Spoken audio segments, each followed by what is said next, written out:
Welcome back, everyone. As usual, thank you for tuning in. Thank you for listening. Thank you for the support.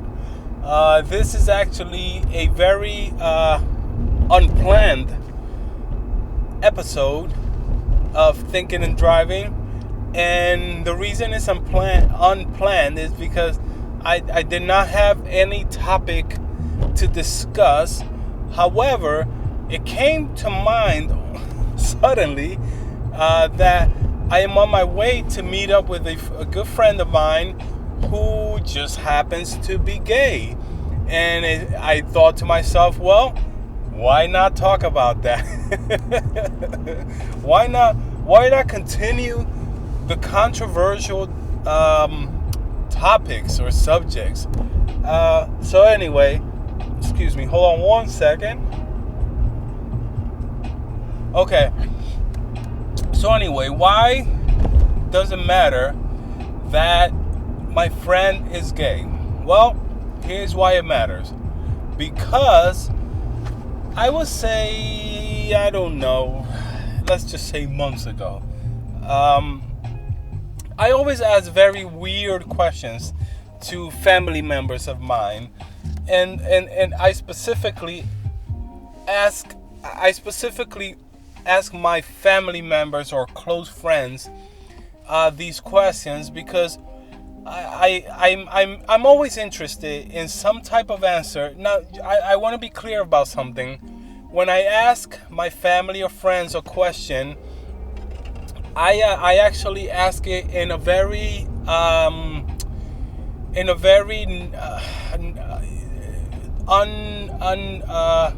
politically incorrect manner, okay?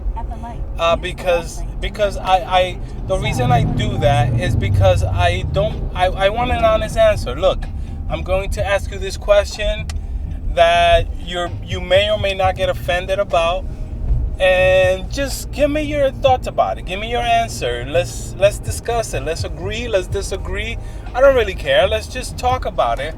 However, I'm not going to get into that during this. Hold on, because I'm trying to merge here. Okay, here we go. However, I'm not going to get into that in this while I'm talking here. I was just trying to explain to you how this came about. So anyway, the point is that I was asking. The gist of it was, why is there such a rise, like basically in popular media and TV shows, and just in anything having to do with television, or just in media in general? It doesn't have to be in television. The rise of just so much openness, right, in the gay community. And just to be clear, I'm such an open person. I could care less. I don't care, gay, straight. That means absolutely nothing to me. In the sense of like a judgment. Let's put it that way. I'm not judging anything like that. I was just wondering because, if you're my age, which I'm not going to tell you what it is, you've gone through a couple of decades of this and that and the other, and we went from pretty much gay not being acceptable to being just pretty out there. There's basically any TV show you watch, any commercial you watch, any movie you watch, it is emphasized that there's a gay couple. It could be female, it could be male, it could be bisexual. It doesn't really matter. The point is that it's just not heterosexual anymore. It's not man woman anymore. And the surprising thing about this to me was that I was completely wrong about the reason why you see it so much these days. Not that I had a negative reason in my head, please, okay? So it's not about that. But I was just completely wrong about the reason. I thought and I'm going to tell you what I thought. I thought that it was because now that, being gay is not a big deal anymore as it used to be like in the 80s or the 90s. And oh my God, AIDS, HIV, oh Lord, don't do that. It is different now. It's completely different. So I thought it was just like, let's say Hollywood or television executives or whoever, they were just pushing it like, oh, let's just push it and just get let's get that fan base, right? Let's get that audience to pay attention to our shows and things like that. But I was completely wrong because one of my sisters pretty much said they're just being inclusive. And I honestly, I felt so stupid when she said that, because it makes so much sense. Yeah, you're just being inclusive. It's just like anything else. It's just like when you started seeing a lot of African Americans on TV. It's just like anything else. I don't want to give examples. I'm just saying it's just like anything else. They're just being inclusive, and I don't know why. Like, I'm such an open-minded person, and I never thought about that they're just being inclusive. So I found that to be so funny, and I found that to be so shocking about myself, honestly, because I thought that I had the right answer in my head, and I just didn't.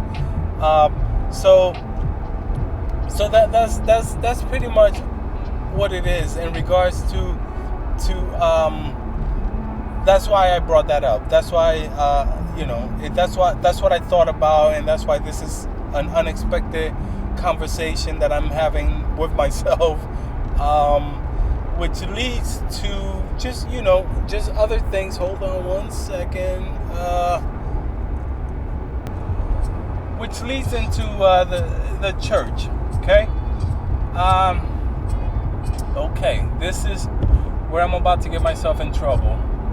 If you thought I was gonna get myself in trouble speaking about gay people, I'm really gonna get myself in trouble speaking about the church. Well, it's all related because being gay is a sin. Now I know that we have many improvements with the current pope and with whatever else. Okay, we have many improvements, and the church. Let's bring it back. The Catholic Church is being more, because I have a Catholic background. I can tell you right now that I do not. I don't know what the wording is actually. I don't go to church, basically. I don't follow my Catholic heritage, my Catholic background in any type of way. Okay? It has been so many years since I have been to a church for the purposes of me wanting to be in the church, okay? So, as usual, I am not judging you. If you are a church-going person, please continue to go, and please continue to believe in whatever you believe in. That has nothing to do with me, and that is a wonderful thing for you, okay? But anyway, the reason I brought up church is because I personally truly believe that you can have any belief you want, and you can and you should not feel obligated or demeaned or anything negative about not going to church. You should be able to follow whatever your beliefs are without going to a physical building and be forced to go into a physical building and pay, whatever you call it, when they put the basket out. I just feel that spirituality is spirituality, and that's it. There's nothing else involved with that. It has nothing to do with a preacher or a priest or whatever other wording there is for those individuals. None.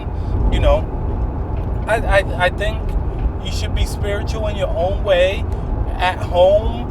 And if you choose to go to a church, that's absolutely great. But don't come up to me and judge me because I don't want to do that. Okay? Let me have my own spirituality. Let me have my own beliefs. Let me not believe in God if I don't want to. Let me believe in God if I want to. Because here we go. This is where I'm about to get myself in trouble. How can I believe in God when there's, Hinduism, which believes in, I don't know the number, believes in 100 different gods. When there's, what is it in the Middle East? Oh, wow, that is completely crazy. The Muslims that, believe in Allah, the Jewish people, the Hebrews that believe in whatever, So my point is that you cannot try to force somebody to go to a building and believe in these things based on a book written by man when you can just simply have, live a spiritual life. What's wrong with that?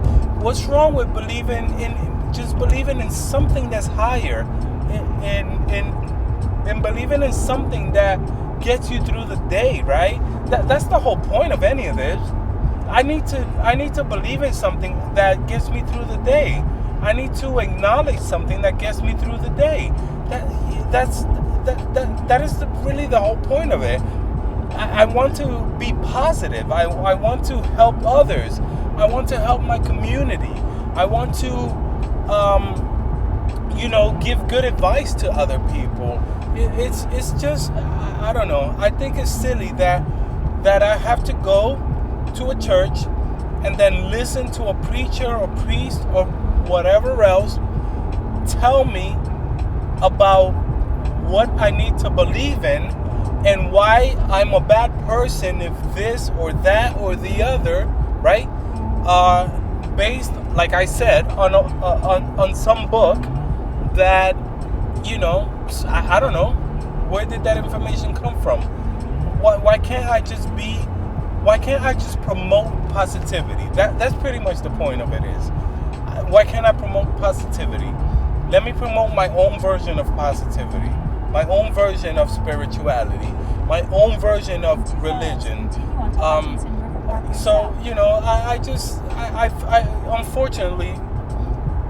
Unfortunately, if you disagree with me, that's something that I feel very strong about. I don't think that there are any specific rules to this, that you have to do this or that, or you're going to go to hell, let's say. Because I think that's very contradictory, that to say that if you do this or do that or don't do this or don't do that, then you're gonna go to hell. How is that a positive message as a God-fearing person? That's not a positive message in any way. You're telling somebody that you're going to go here and there, which you know what? Let's just keep going. It leads me to the death penalty, right? I don't think if you're a religious person that you should believe in the death penalty. Why?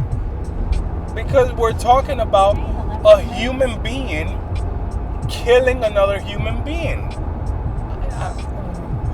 At what point? Okay, let me step back a little bit. This person that got the death penalty murdered someone. This person that got the death penalty, let's go all the way, raped a 5-year-old and then murder that 5-year-old. This person that got the death penalty went on a killing spree and shot and killed and shot 20 people, and 15 of them died, right? So let's go all the way. So here's my point about that, right? Because I also have a strong belief, a strong opinion about that, which is, I'm sorry, hold on 1 second. I'm sorry, hold on.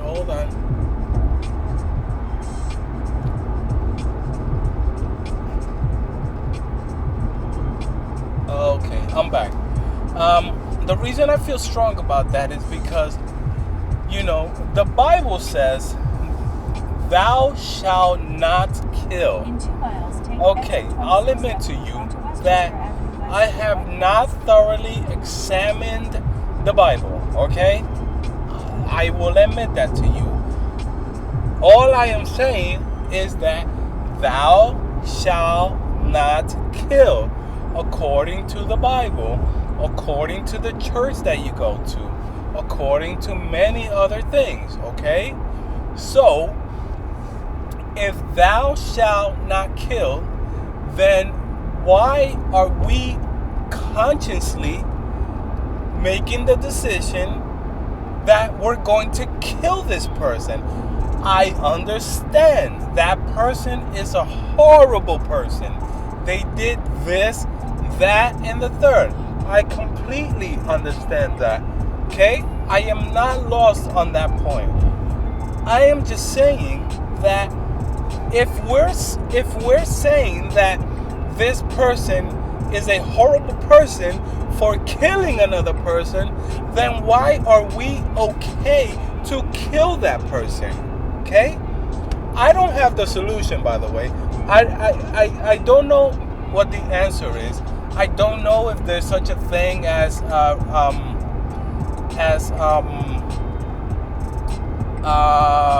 boy, I keep losing my thought, my frame of thought, as it starts with an R. That when you fix somebody, it starts with an R. I'm sorry, I'm losing. I don't know the exact word. Take exit 26 But anyway, onto Westchester Avenue the West. point is that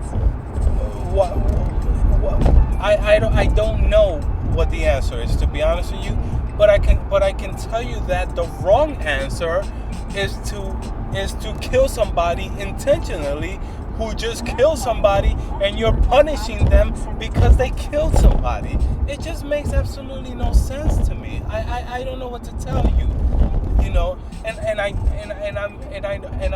I don't feel bad about what I'm saying, I don't know, so that's, aside from that, to be quite honest with you, to be 100% honest with you, aside from that opinion about religion, about just basically church and religion, I don't really think, I think religion is actually a very positive thing for the right people. I think that it is religion and church is here for a reason. It helps people get through the day. It helps people get through life. I just think that it has gotten very carried away, and it has been taken advantage of. That's my problem. Everything eventually, someone takes advantage of these things eventually. Like, we have these evangelists who have these mega churches and are worth millions of dollars. I'm so confused about this. Church is not about making money or becoming wealthy or becoming a millionaire or being able to take a jet to somewhere or being able to own a Bentley or being able to own a Rolls Royce. That's not what it's about. It's about helping people get through the day. It's about helping people get through life. Like, I sound aggravated because I am aggravated. Let me just laugh this off a second. Hold on. because it just, I just think I think the problem is that religion has gotten to the point that it is it's a business now, right? And that's where things went wrong. In all honesty, right? If religion would not have become a business, I'm being honest, I would probably be going to church every Sunday and believing in this or that or the third and not having any type of problem with it. I would have no problem with it. But I need someone to explain to me why there are mega churches that that have pastor. I'm sorry, I don't know what they're called, pastors, priests, because I got out of that a long time ago, who are millionaires, possibly billionaires. I don't know. I don't understand why there are religions who take 10% of your paycheck. I don't understand what that has to do with anything. That has nothing to do. I'm working hard for my money and my family and my kids and for them to live a good life, and then I have to give 10% of that to God? Wait a minute. Show me somewhere where God said you need to give me 10% of your salary or this is going to happen. Ah, boy. Okay. I will relax now. And I will move on to the next topic. Ah.